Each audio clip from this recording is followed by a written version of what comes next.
Hi குட்டீஸ், இன்றைக்கி நம்ம வீடியோவில் என்ன பார்க்க போகிறோன்னு பார்த்தீங்கன்னா 4th ஸ்டாண்டர்ட் மேக்ஸ் ஒர்க் புக்கோட ஆன்சர்ஸ் தான் பார்க்க போகிறோம். இன்றைக்கி நம்ம பார்க்க போகிற லெசன் ஃபோர்த் லெசன் நமக்கு கொடுத்துருக்கிறது பின்னங்களை பற்றி கொடுத்துருக்காங்க. பாருங்கள், பின்னங்கள் லெசனில் பார்க்கலாமா? இதில் சம பாகங்களாக பிரிக்கப்பட்ட படத்தை வட்டமிடுக. இந்த படங்கள்லாம் பாருங்கள், சம பாகங்களாக எது இருக்குன்னு பாருங்கள். இங்கே வந்து சதுரம் கொடுத்துருக்காங்களா, சதுரத்தை வந்து சம பாகமாக பிரிச்சுருக்காங்களா? இல்லைதான்ப்பா, கார்னரில் கோடு போட்டிருக்காங்க. அப்போ இது வந்து கொஞ்சமாக இருக்குது, இது வந்து நிறையா இருக்குது. இப்போ இது வந்து சம பாகம் கிடையாது. அதே மாதிரி இந்த வட்டம் கொடுத்துருக்காங்களா, வட்டத்தை பாருங்கள், இந்த ஒரு கோடு மட்டும் இருந்துச்சுன்னா சம பாகம் சொல்லலாம். ஆனால் இங்கே எக்ஸ்ட்ராவாக இன்னொரு கோடு கொடுத்துருக்காங்க. அப்போ இதுவும் சம பாகங்கள் கிடையாது. இங்கே பாருங்கள், சதுரம் கொடுத்துருக்காங்களா, சதுரத்தில் பார்த்தீங்கன்னா இங்கேயும் சென்டராக கோடு போட்டிருக்காங்க. அப்போ 4 சம பாகங்களாக இங்கே பிரிச்சுருக்காங்களா. அதே மாதிரி இந்த முக்கோணம் பாருங்கள், இங்கேயும் சம பாகங்கள் கிடையாது. எல்லாமே வித்தியாசமாக இருக்குது. சம பாகங்கள்னால் இது தான், சரிங்களா? அடுத்து கொடுக்கப்பட்டுள்ள வடிவத்தை உனக்கு பிடித்த எண்ணிக்கையில் சமமாக பங்கிட்டு மொத்த பங்குகளை எழுதுக அப்படின்னு சொல்லி கொடுத்துருக்காங்க. இதில் நம்ம வந்து எப்படி வேணாலும் பங்கிடலாம். அப்போ நான் வந்து 4 பங்காக இட்டிருக்கேன். நீங்கள் இதுலேயே வந்து 8 பங்காக இடலாம். இங்கே 2 போட்டுக்கலாம், இங்கே 2 கோடு போடலாம். அதே மாதிரி இங்கே 1, இங்கே 1, இந்த மாதிரி போட்டு 1 2 3 4 5 6 இந்த மாதிரி எண்ணி மொத்தம் 24 பங்கு இந்த மாதிரி சமமாக பங்கிடலாம், சரிங்களா? எந்த மாதிரி வேணாலும் நீங்கள் சம பங்கிடலாம். இப்போ நான் மொத்த பங்குகள்னு சொல்லி 4ன்னு சொல்லி போட்டிருக்கேன். அடுத்து பாருங்கள், ஒவ்வொரு வடிவத்திலும் ஒரு பாகத்திற்கு மட்டும் வண்ணம் தீட்டி குறிக்கும் பின்னத்தை எழுதுக. நம்ம ஆல்ரெடி பார்த்துருக்கோம்ப்பா. பின்னம்னாலே மேலே ஒரு நம்பர் வரும். இப்போ 4 மேலே வந்துருக்கு, கீழே 6 அப்படின்னு இந்த மாதிரி தான்ப்பா வரும். இதில் வந்து மேலே இருக்கிறத வந்து தொகுதி அப்படின்னு சொல்லுவோம், கீழே இருக்கிறத வந்து பகுதி அப்படின்னு சொல்லுவோம். ஆமாம் தானேப்பா? இப்போ அதே மாதிரி தான் இங்கேயும் நம்ம பார்க்க போகிறோம். இங்கே பாருங்கள், ஒரு வட்டம் கொடுத்துருக்காங்க. இதில் வந்து 1 பங்கு 2 பங்கு 3 பங்கு மொத்தம் 3 பங்குகள் இருக்குது. அதில் எந்த பங்குக்கு வண்ணம் இட்டுருக்குன்னா ஒரே ஒரு பங்குக்கு மட்டும்தான், சரிங்களா? அப்போ 3ல் 1 இங்கே 4 பாகமாக இருக்கா, அந்த 4 கீழே போட்டுட்டு எதில் வண்ணம் இட்டுருக்கோம்னா 1. இப்போ 4ல் 1 பங்குக்கு வண்ணம் இட்டுருக்கோம். இங்கே 2 பாகமாக இருக்கா, இப்போ 2ல் எத்தனை பாகத்துக்கு வண்ணம் இட்டுருக்கோம்? 1. 2 பாகத்தில் 1. மொத்த பாகங்களை நம்ம கீழே எழுதிக்கிறணும். அதில் வந்து தனிப்பட்ட பாகம் எதுவோ அதை வந்து மேலே எழுதிக்கிறணும், தொகுதியில் நம்ம எழுதிக்கிறணும், சரிங்களா? இந்த மாதிரி தான் பின்னங்கள் கணக்கு நம்ம செய்ய போகிறோம். அடுத்து பாருங்கள், பின்னங்களுக்கு ஏற்ப வண்ணமிடுக அப்படின்னு சொல்லி கொடுத்துருக்காங்களா. இவருங்க 4ல் 2ன்னு சொல்லி கொடுத்துருக்காங்க. 4 பங்குகள் இருக்குது, அதில் 2 அப்படின்னா 2க்கு மட்டும் நம்ம வண்ணமிடணும். இங்கே 10ல் 7 இருக்கா, இப்போ 10 கட்டங்கள் இருக்குது, சம பாகங்கள்லாம் இருக்குது. அதில் 7 கட்டங்களுக்கு மட்டும் நம்ம வண்ணமிடணும். இங்கே பார்த்திங்கன்னா 2 தானேப்பா இருக்குது, 2ல் 2 பகுதியில் ஒரு பங்குக்கு வண்ணம் இட்டுருக்காங்க. ஆனால் இங்கே கொஸ்டின் கேட்குறது வண்ணம் தீட்டப்படாத பகுதி. இப்போ ஒரு இதில் வண்ணம் தீட்டப்படலை. இங்கே மொத்தம் 4 பங்குகள் இருக்குது. அதில் வண்ணம் தீட்டப்படாத பகுதினா 1 2 3 பகுதிக்கு வண்ணம் தீட்டப்படலை. அப்போ 4ல் 3. இங்கே வண்ணம் தீட்டப்படாத பகுதினா இந்த ஒரே ஒரு பகுதி தான். மொத்தம் 4 பகுதிகள் இருக்கா, 4 பங்குகள். அதில் ஒரு பங்குக்கு மட்டும் வண்ணம் தீட்டப்படலை. ஆனால் அடுத்து பாருங்கள், நிழலிட்ட பகுதியின் பின்ன வடிவத்தை எழுதுக. இங்கே வந்து இந்த நிழலிட்ட பகுதியோட பின்ன வடிவம். மொத்தம் இதில் இருக்கக்கூடிய கட்டங்களின் எண்ணிக்கை வந்து 10. 10ல் எத்தனை கட்டங்களுக்கு வண்ணம் இட்டுருக்காங்கன்னா 6 கட்டங்களுக்கு. இதில் பார்த்தீங்கன்னா 6 இருக்குது, அருங்கோணம் சொல்லுவோம்ல. அதில் எத்தனைக்கு வண்ணம் இட்டுருக்காங்கன்னா 2 கோணத்துக்கு வண்ணம் இட்டுருக்காங்க. இதில் வந்து 4 கோணம் இருக்குது, அதில் எத்தனை கோணத்துக்கு வண்ணம் இட்டுருக்காங்கன்னா ஒரே ஒரு கோணத்துக்கு தான் வண்ணம் இட்டுருக்காங்க, சரிங்களாப்பா? அடுத்து பாருங்கள், மலர் தனது பிறந்தநாள் கேக்கை பங்கிட்டதை உற்று நோக்கி விடையெளி. இங்கே பாருங்கள், இப்போ பர்த்டேக்கு கேக்கெல்லாம் கட் பண்ணுவோம், பீஸாக கட் பண்ணுவோம்ல. ஒருத்தர் ஒரு பீஸு சாப்பிடுவாங்க, ரொம்ப பிடிச்சிச்சுன்னா 2 பீஸு 3 பீஸு இப்படி சாப்பிடுவாங்களே. அதே மாதிரி இங்கே ஒரு எத்தனை பீஸாக கட் பண்ணியிருக்காங்கன்னா 1 2 3 4 5 6 7 8 பீஸாக கட் பண்ணியிருக்காங்க. யார் எத்தனை பீஸ் சாப்பிட்ருக்கா அப்படின்னு பார்த்தீங்கன்னா, அப்பா வந்து ஒரே ஒரு பீஸ் சாப்பிட்ருக்காங்க, அம்மா 2 பீஸ் சாப்பிட்ருக்காங்க, மலர் என்பவள் வந்து 2 பீஸு சாப்பிட்ருக்காங்க, தம்பி வந்து 3 பீஸு சாப்பிட்ருக்காங்க. அப்போ 8ல் எத்தனை பீஸ் வந்து அப்பா சாப்பிட்ருக்காங்க அப்படின்னா 8 பீஸில் ஒரே ஒரு பீஸ் தான் அப்பா சாப்பிட்ருக்காரு. அந்த மாதிரிப்பா பாருங்கள், அப்பாவுக்கு கொடுத்த கேக் வந்து 8ல் 1 பாகம், அம்மாவுக்கு கொடுத்த கேக் வந்து 8ல் 2 பாகம், தம்பிக்கு கொடுத்த கேக் வந்து 8ல் 3 பாகம். ஆமாம் தானேப்பா? அடுத்து பாருங்கள், சரியான விடையை தேர்ந்தெடு அப்படின்னு சொல்லி கேட்டிருக்காங்களா. 5ல் 4 இதில் பகுதி எது? நம்ம ஆல்ரெடி சொன்னது தான், பகுதினா கீழே இருக்கக்கூடியது. இதுதானப்பா 5 தானப்பா? இப்போ இதுதான் பகுதி. 10ஐ பகுதியாக கொண்ட பின்னம் எது அப்படின்னு சொல்லி கேட்டிருக்காங்க. இங்கே பாருங்கள், பகுதிகள்லாம் இங்கே 10 இருக்குது, இங்கே 9 20 6. ஆனால் இங்கே கொஸ்டின் 10ஐ பகுதியாக கொண்ட பின்னம்னா இதானப்பா? சரி, அடுத்து 7ஐ தொகுதியாக கொண்ட பின்னம் எதுன்னு சொல்லி கேட்டுருக்காங்களா? 7 தொகுதினா மேலே இருக்கிறது. மேலே இருக்கக்கூடிய நம்பர்லாம் பாருங்கள். இங்கே மேலே 4 இருக்குது, இங்கே 1 இருக்குது, இங்கே 7 இருக்குது, 6 இருக்குது. கொஸ்டின்லேயே 7ஐ தொகுதியாக கொண்ட பின்னம் தான். அப்போ இதுதான் ஆன்சர். சரிங்களாப்பா? அடுத்து பாருங்கள், பூங்கொத்தில் உள்ள வண்ணப்பூக்களை குறிக்கும் பின்னங்களை எழுதுக. இங்கே வண்ணப்பூக்கள்லாம் நிறைய இருக்கா? ஒவ்வொரு வண்ணங்களும் இருக்குது. இப்போ இதில் எப்படி பின்னங்களாக எழுதணும்னா, மொத்த பூக்களின் எண்ணிக்கை எத்தனைன்னு பார்க்கணும். பாருங்கள், மொத்த பூக்களின் எண்ணிக்கை 1 2 3 4 5 6 7 8 9 10 11 12 13 14 15 16 17 பூக்கள் இருக்குது. ஆமாம் தானேப்பா? இந்த 17 பூக்களில் மஞ்சள் பூக்கள் எத்தனை பார்த்தீங்கன்னா, மஞ்சள் பூக்கள் இங்கே 1 இங்கே 1, அப்போ 2 தான் மஞ்சள் பூக்கள். இப்போ 17ல் 2 பூக்கள் மஞ்சள் பூக்கள். அப்புறம் சிவப்பு பூக்கள் எத்தனை பார்க்கலாமா? 1 2 3 4 5 பூக்கள். 5 பூக்கள் சிவப்பு நிறமுடையது. அடுத்து பாருங்கள், ஊதா பூக்கள் எத்தனைன்னு கேட்டிருக்காங்க. ஊதா பூக்கள் என்னங்க? 1 2 3 4 5 6 6 பூக்கள் ஊதா நிறமுடையது. இளஞ்சிவப்பு பூக்கள் எத்தனைன்னு பாருங்கள். இளஞ்சிவப்புனா பிங்க் கலர்னு சொல்லுவோமா? 1 2 3 4 4 பூக்கள் இளஞ்சிவப்பு நிறமுடையது. மொத்த பூங்கொத்தில் எத்தனை கலர், ஒவ்வொரு பூக்களும் ஒவ்வொரு வண்ணங்களில் இருக்குது. அந்த வண்ணங்களோட எண்ணிக்கை எத்தனையோ அதை எழுதியிருக்கோம். அடுத்து பாருங்கள், ஒவ்வொரு தொகுப்பிலும் உனக்கு பிடித்த எண்ணிக்கையில் வண்ணம் தீட்டி அதை குறிக்கும் பின்னத்தை எழுதுக. இங்கே சில பூக்கள் பந்துகள் சொல்லி கொடுத்துருக்காங்க. அது நமக்கு பிடித்த மாதிரி ஒரு 2 3 4 இந்த மாதிரி எண்ணிக்கையில் நம்ம அந்த படங்களுக்கு வண்ணம் தீட்டணும். அதுக்கு உண்டான பின்னத்தையும் எழுதணும். பாருங்கள், இங்கே இருக்கக்கூடிய மொத்த பூக்களின் எண்ணிக்கைன்னு பார்த்தீங்கன்னா 7 பூக்கள் இருக்குது. அதில் நம்ம வண்ணமிட்டிருக்கக்கூடிய பூக்களின் எண்ணிக்கை 4 பூக்களுக்கு வண்ணமிட்டிருக்கோம். அதே மாதிரி இங்கே இருக்கக்கூடிய பந்துகளின் எண்ணிக்கை வந்து 11 பந்துகள் இருக்குது. நம்ம வண்ணமிட்ட பந்துகளின் எண்ணிக்கைன்னு பார்த்தீங்கன்னா 5. அடுத்து பாருங்கள், இங்கே பலூன் இருக்கா? இங்கே மொத்த பலூன்கள் வந்து 8 இருக்குது. நம்ம வண்ணமிட்ட பலூன்கள் வந்து 7. இங்கே குடை இருக்காப்பா? மொத்த குடைகளின் எண்ணிக்கை 9. அதில் நம்ம வண்ணமிட்டது வந்து 6 குடைகள். சரிங்களா? இந்த மாதிரி உங்களுக்கு பிடித்த எண்ணிக்கையில் நீங்கள் வண்ணமிட்டு அதோட பின்னத்தை நம்ம எழுதலாம். அடுத்து பாருங்கள், படத்தை உற்று நோக்கி சரியான விடையை தேர்ந்தெடு. இங்கே பாருங்கள், மான் வந்து ஒரு 3 இருக்கும். நாய் எத்தனை இருக்குதுன்னு பார்த்துக்கோங்க. சிங்கம் பாருங்கள், முயல் குட்டி பாருங்கள். இந்த மாதிரி எல்லா பொம்மையும் எத்தனை இருக்குதுன்னு பார்த்து வச்சுக்கோங்க. கீழே கொஸ்டின் கேட்டுருக்காங்க பாருங்கள், நாய் பொம்மையை குறிக்கும் பின்னம் எது? மொத்தம் இருக்கக்கூடிய பொம்மைகள் வந்து மொத்தம் 14 இருக்குது. அதில் நாய் பொம்மை மட்டும் எத்தனை இருக்குன்னா 1 2 3 இருக்குது. அப்போ 14ல் 3 தான் நாய் பொம்மையை குறிக்கும் பின்னம். அடுத்து 14ல் 5 இப்பின்னம் குறிக்கும் பொம்மை எது? அப்போ 5 பிக்சர் இருக்கக்கூடியது முயல் தான்ப்பா. 1 2 3 4 5. இப்போ 5/14 அது என்ன படத்தை குறிக்குதுன்னா முயல். சரிங்களாப்பா? மான் பொம்மையை குறிக்கும் பின்னத்தின் பகுதி எது? பகுதி எதுன்னு கேட்டுருக்காங்க. சரிப்பா, இங்கே நம்ம தப்பாக ஆன்சர் பண்ணியிருக்கோம். இங்கே 14பா. பகுதினா கீழே இருக்கிறது தானேப்பா. மொத்த பொம்மைகள் எண்ணிக்கை 14 தானேப்பா. அப்போ மான் பொம்மையை குறிக்கும் பின்னத்தின் பகுதி தான் கேட்டுருக்காங்க. பகுதினா 14பா. அடுத்து பாருங்கள், இத்தொகுப்புடன் மேலும் 2 சிங்கம் மற்றும் 1 நாய் பொம்மைகளை சேர்த்தால் தற்போது சிங்க பொம்மைகளை குறிக்கும் பின்னம் எது அப்படின்னு சொல்லி கேட்டுருக்காங்க. மொத்த சிங்க பொம்மை எவ்வளோ இருக்குது அப்படின்னு பாருங்கள். 1 2 3 பொம்மை சிங்க பொம்மை இருக்குது. சரிங்களா? இதில் மேலும் 2 சிங்கத்தை நம்ம சேர்க்கணும், அப்புறம் 1 நாய் சேர்க்கணும். இதோட ஆன்சர் 5/17. அதாவது 17ல் 5. ஏன்னா 2 சிங்கம் சேர்த்துருக்கோம், அப்புறம் 1 நாய் சேர்த்துருக்கோம். ஆல்ரெடி 14. அதில் 2 சிங்கத்தையும் 1 நாயும் சேர்த்தோம் அப்படின்னா 17. பகுதி மொத்த பொம்மைகள் எண்ணிக்கை 17 ஆயிரும். இப்போ சிங்கம் வந்து இங்கே 3 இருக்குப்பா, இங்கே 2 இருக்கா. அப்போ 3 2 5. அப்போ 5/17. அடுத்து பாருங்கள், இத்தொகுப்பிலிருந்து மான் பொம்மையை நீக்கிவிட்டால் தற்போது முயல் பொம்மையை குறிக்கும் பின்னம் எது அப்படின்னு சொல்லி கேட்டுட்டாங்க. இதில் மான் பொம்மைகள் வந்து நீக்கிட்டோம் அப்படின்னா முயல் பொம்மைக்கு மட்டும் எத்தனை வரும்? 12ல் 5. அடுத்து பாருங்கள், பின்வருவனவற்றிற்கு விடையளி அப்படின்னு சொல்லி கேட்டிருக்காங்களா. அதில் யாழினி 7ல் 3 போட்டிகளில் தங்கப் பதக்கத்தையும் மீதியுள்ள போட்டிகளில் வெள்ளி பதக்கத்தையும் பெற்றாள் எனில் அவள் பெற்ற பதக்க தொகுப்பு எது அப்படின்னு சொல்லி கேட்டுருக்காங்க. இப்போ தங்கம்னா இந்த கோல்டன் கலரில் கொடுத்துருக்காங்க, வெள்ளினா இந்த கலரில் கொடுத்துருக்காங்க, பித்தளைனா அந்த கலரில் கொடுத்துருக்காங்க.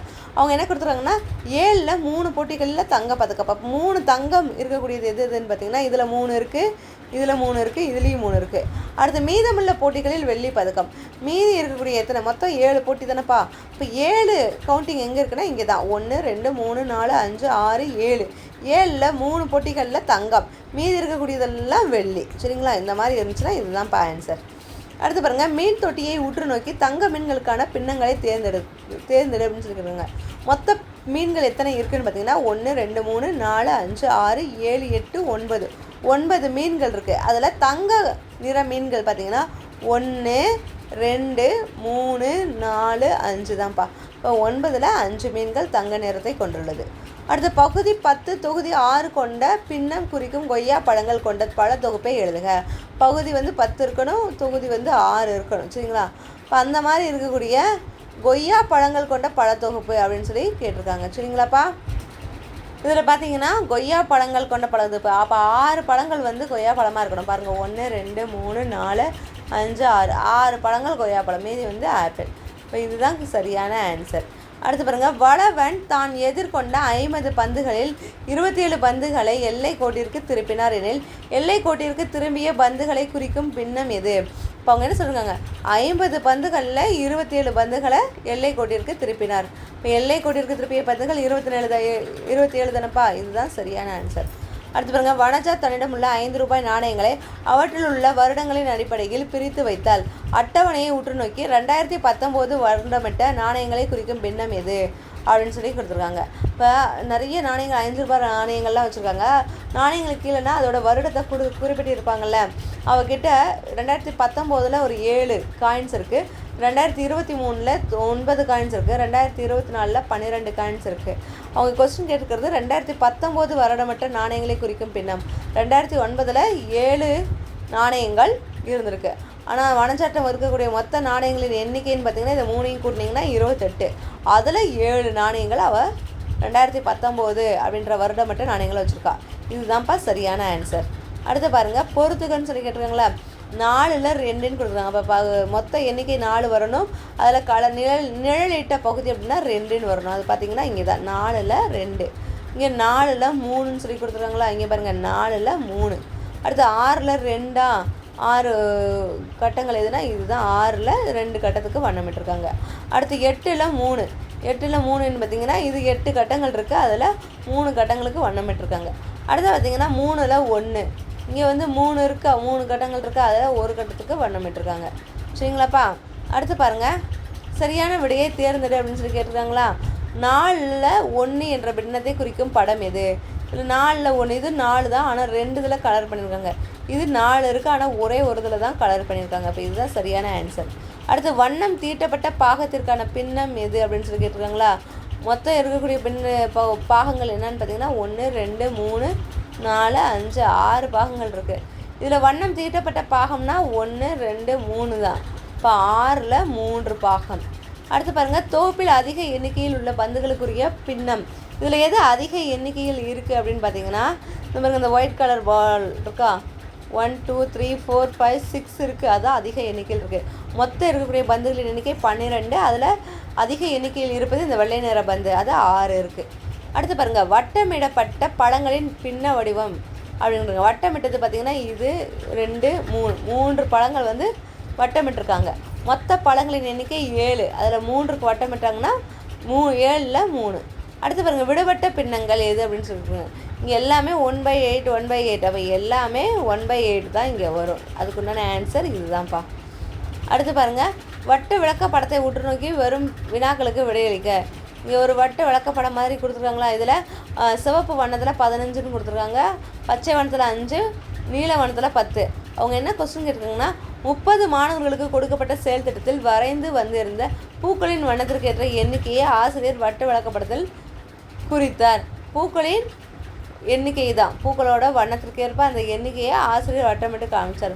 மொத்தம் இருக்கக்கூடிய மாணவர்கள் 30, அதில் சிவப்பு வண்ணமிட்டவர்கள் 15. அந்த மாதிரி நம்ம நோட் பண்ணணும். பாருங்கள், நீல வண்ண பூக்களின் எண்ணிக்கையை குறிக்கும் பின்னம் எது? நீல வண்ணத்துக்கு எவ்வளவு? 10 மாணவர்கள். இப்போ மொத்த மாணவர்கள் 30, அதில் 10 பேர் நீல வண்ணம். அடுத்து பார்த்திங்கன்னா, மிக குறைந்த எண்ணிக்கையில் வரையப்பட்ட வண்ண பூக்களை குறிக்கும் பின்னம் அப்படின்னா 30ல் 5. இதுதானப்பா, 30ல் 5 மாணவர்கள் தான் இது பச்சை வண்ணத்தை அடிச்சிருக்காங்க. அடுத்து, மிக அதிக எண்ணிக்கையில் வரையப்பட்ட வண்ணப்பூக்களை குறிக்கும் பின்னம் எதுனா 15. இந்த சிவப்பு பார்த்திங்கன்னா அதிக இடங்களில் அடைச்சிருக்காங்க. அப்போ 30ல் 15. அடுத்து பாருங்கள், கொடுக்கப்பட்டுள்ள பின்னங்களுக்கு ஏற்ற வரைபடம் வரைந்து அதனை தீட்டி மகிழ்க அப்படின்னு சொல்லியிருக்காங்க. 4 பங்கில் 1 பங்கு, 4 பங்கில் 2, 4ல் 3, 5ல் 3, 6ல் 4. இந்த மாதிரி பின்னங்களை வரைஞ்சி அதுக்குண்டான பின்னத்தை இங்கே எழுதணும், சரிங்களா? பாருங்கள், வரைஞ்சி கலர் பண்ணி அதுக்கு பின்னத்தை அங்கே எழுதணும். அடுத்து பார்த்திங்கன்னா வளரறி மதிப்பீடுன்னு கொடுத்துருக்காங்களா? பாருங்கள், பின்வரும் வினாக்களுக்கு விடையளி. இந்த பழத்தொகுப்பு இருக்கா? இப்பழத்தொகுப்பில் குறைந்த எண்ணிக்கையில் உள்ள பழங்களை குறிக்கும் பின்னம் எது? இப்போ இதில் இருக்கக்கூடிய மொத்த பழங்கள் பார்த்திங்கன்னா 5. இதில் 3 ஆப்பிள் இருக்குது, 2 ஆரஞ்சு இருக்குது. அப்போ குறைந்த எண்ணிக்கையில் 2 தான், 5ல் 2. அடுத்து வண்ணம் தீட்டப்பட்ட பகுதியை குறிக்கும் பின்னம் எது அப்படின்னா ஒரே ஒரு இதில் தான் வண்ணம் தீட்டப்பட்டிருக்கு.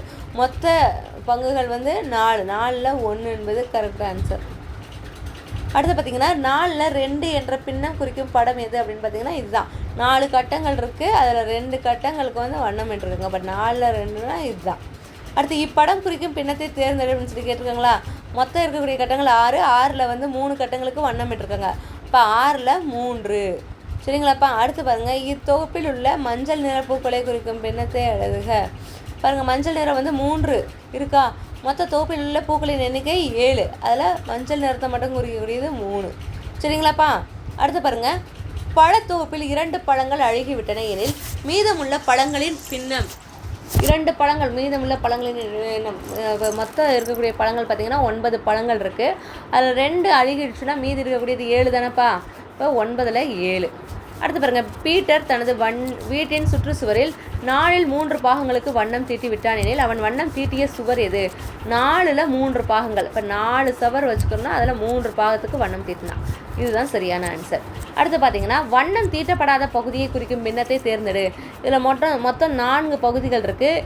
இதில் வண்ணம் தீட்டப்படாத பகுதி தான் கேட்டிருக்காங்க. சாரிப்பா, வண்ணம் தீட்டப்படாத பகுதி 3 பகுதிக்கு வண்ணம் தீட்டப்படலை. அப்போ இதுதான்ப்பா ஆன்சர். அடுத்து பார்த்தீங்கன்னா விடுபட்ட பின்னங்களை தேர்ந்தெடுங்க. எல்லாமே 1/6 1/6 இருக்கா? விடுபட்டதுக்கும் 1/6 தான். சரிங்களா? இதோட அளவும். இப்போ ஆன்சர் 1/6. அடுத்து 6ல் 4 என்ற பின்னம் குறிக்கும் படத்தை தேர்ந்தெடு. 6ல் 4, இங்கே 6 கட்டங்கள் இருக்குது, அதில் 4 கட்டங்களுக்கு வண்ணம் இட்டிருக்காங்க. இதுதான் சரியான ஆன்சர். அடுத்து பார்த்திங்கன்னா பின்வரும் வினாக்களுக்கு விடையளி தான். இதில் இப்பழத்தொகுப்பில் குறைந்த எண்ணிக்கையில் உள்ள பழங்களின் பின்னம் எதுன்னு கேட்டிருக்காங்க. இதில் பார்த்தீங்கன்னா மொத்த பழங்களின் எண்ணிக்கைன்னு பார்த்தீங்கன்னா 12. அதில் அந்த ஆரஞ்சு பழம் தான் குறைந்த எண்ணிக்கையில் இருக்குது. அப்போ அது எத்தனைன்னா 3. 12ல் 3. அடுத்து பாருங்கள், மேத்தமெட்டிக்ஸ் என்ற சொல்லில் ஏ என்ற எழுத்திற்கான பின்னம். மேத்தமெட்டிக்ஸ் சொல் மொத்தம் 11 எழுத்துக்களை கொண்டது. அதில் ஏ என்ற எழுத்திற்கான பின்னம் ஏ எத்தனை எழுத்துக்கள் இருக்குன்னா 2 எழுத்துக்கள் இருக்குது. அதுக்கான உண்டான பின்னம் 11ல் 2. அடுத்து பலூன். இத்தொகுப்பில் இளஞ்சிவப்பு வண்ண பலூன்களை குறிக்கும் பின்னம் எது அப்படின்னு கேட்குறாங்க. மொத்த பலூன்களின் எண்ணிக்கை 7. அதில் இளஞ்சிவப்பு 1 2 3 4. இப்போ 7ல் 4 பின்னம் இளஞ்சிவப்பு வண்ணத்தை குறிக்கக்கூடியது. அடுத்து பாருங்கள், இங்கேயும் கொடுத்துருக்காங்க பழத்தொகுப்பு. இதில் 7ல் 1 இப்பின்னம் குறிக்கும் காய்கறி எது அப்படின்னு சொல்லுவாங்க. 7ல் 1 என்னப்பா இருக்குது? இங்கே பீட்ரூட் தானேப்பா இருக்குது, பீட்ரூட். அடுத்து பாருங்கள், ராணி தன்னிடம் உள்ள 10 மிட்டாய்களில் 4 மிட்டாய்களை சாப்பிட்டு விட்டால் எனில் மீதமுள்ள மிட்டாய்களை குறிக்கும் பின்னத்தை தேர்ந்தெடு. இப்போ ராணிகிட்ட இருக்கக்கூடிய மொத்த மிட்டாய்களின் எண்ணிக்கை 10. அதுதான் நம்ம பகுதியாக வச்சுருக்கணும். அதில் 4 மிட்டாயை சாப்பிட்டுட்டா, மீதி எத்தனை இருக்கும்? 10ல் 4 போயிடுச்சுன்னா மீதி 6 தானேப்பா? இப்போ 6 மிட்டாய்கள் தான். அது ஆன்சர் 10ல் 6 மிட்டாய்கள் மீதி இருக்கும். அடுத்து பாருங்கள், அதுவும் சரியான விடையே தான். இந்த மீன் தொட்டியில் மேலும் ஒரு தங்க மீனை சேர்த்தால் தங்க மீன்கள் அல்லாத மீன்களுக்கான பின்னத்தை தேர்ந்தெடு அப்படின்னு சொல்லி கேட்டிருக்காங்க. ஆக்சுவலாக மொத்தம் இருக்கக்கூடிய மீன்கள் எண்ணிக்கை பாருங்கள் 9 இருக்கும். இதில் தங்க மீன்களை சேர்த்தோம்னா மொத்தம் 10,000. ஆமாம் தானேப்பா? அவங்க என்ன கொஸ்டின் கேட்டிருக்காங்க? தங்க மீன்கள் அல்லாத மீன்களுக்கான பின்னம். தங்க மீன்களே இல்லாத மீன்கள் பார்த்திங்கன்னா 1 2 3 4. சரிங்களா? மற்ற எல்லாமே தங்க மீன்கள் தான். அப்போ 10ல் 4 தான் இது உண்டான ஆன்சர். அடுத்து பாருங்கள், பணப்பையில் உள்ள நாணயங்களின் எண்ணிக்கை பின்வருமாறு. பாருங்கள், பணப்பையில் நாணயங்கள் 2 ரூபாய் நாணயங்கள் 5 இருக்குது, 5 ரூபாய் நாணயங்கள் 9 இருக்குது, 10 ரூபாய் நாணயங்கள் 6 இருக்குது. அதிலிருந்து கேட்கப்பட்ட கேள்வி பாருங்கள், இவற்றுள்ள 5 ரூபாய் நாணயங்களை குறிக்கும் பின்னத்தை தேர்ந்தெடு. 5 ரூபாய் நாணயங்கள் எங்கேப்பா இருக்குது? அந்த மொத்த எண்ணிக்கை 9 தானேப்பா? இப்போ மொத்த எண்ணிக்கை 9 எண்ணிக்கையில் 5 ரூபாய் நாணயங்கள் எத்தனை இருக்குது அப்படின்னா, சார் 5 ரூபாய் நாணயங்கள் அதான்ப்பா 5 ரூபாய் நாணயங்களை குறிக்கும் பின்னம்னா இதான் 9ல் 5. அடுத்து 8000ல் 1/2 பாகம் என்பது. இது ஒன்றும் இல்லைப்பா, இதை இந்த மாதிரி இன்ட்டு பண்ணிடலாம். 8000ல் பாதி தான். இந்த மாதிரி வைத்து போட்டணும். 1 2 2 4 2 8. இந்த 0ல் அப்படியே போடலாம். இப்போ 8000ல் அரை பாகம் என்பது 4000 ரூபாய். அடுத்து பாருங்கள், ஒரு பெட்டியில் 12 பொருட்களில் 7 பொருட்கள் பென்சில்கள் ஆகும். அப்பெட்டியில் மேலும் 2 பென்சில்களை வைத்தால் தற்போது அப்பெட்டியில் உள்ள பென்சில்களை குறிக்கும் பின்னம். ஆல்ரெடி 12 இருக்குது. இதில் 2 ஆட் பண்ணிக்கோங்க. அப்போனா அதில் இருக்கக்கூடிய பின்னம் எவ்வளோனா 14. இதில் 7 பொருட்கள் தான் பென்சில் இருக்குது சரிங்களா. அதில் எக்ஸ்ட்ராவாக இன்னும் 2 பென்சில் நம்ம வச்சுருக்கோம். அப்போ 9000. இப்போ 14ல் 9 தான் அதில் இருக்குண்டான ஆன்சர். அடுத்து பார்த்திங்கன்னா ரகு தன்னிடம் உள்ள 30 பென்சில்களில் 25 பென்சில்களை தனது வகுப்பில் உள்ள மாணவர்களுக்கு கொடுத்து விட்டான் எனில் அவன் கொடுத்த பென்சில்களை குறிக்கும் பின்னம். மொத்தம் அவன்கிட்ட இருக்கிறது 30, அதில் 25 அவன் கொடுத்துட்டான். இப்போ இதுதான்ப்பா அதோட பின்னம். ஆன்சர் இங்கே இருக்குது. இப்போ நம்ம சொன்ன ஆன்சர்ஸ் எல்லாம் இங்கே மார்க் பண்ணிடுங்க சரிங்களா. ஆனா ஆளை கலர் பண்ணணும், ஈனா ஈல கலர் பண்ணணும், இந்த மாதிரி எதுவோ அதை இந்த இடத்துல கலர் பண்ணிடுங்க. ஓகே குட்டீஸ், இன்றைக்கி நம்ம சேனலில் இதுக்குண்டான ஒர்க் புக் உண்டான ஆன்சர்ஸை பார்த்தாச்சு. அடுத்த ஒரு வீடியோவில் வேறு ஒரு லெசனுக்கு உண்டான ஆன்சர்ஸை நம்ம பார்க்கலாம். ஓகே குட்டீஸ், தேங்க்யூ.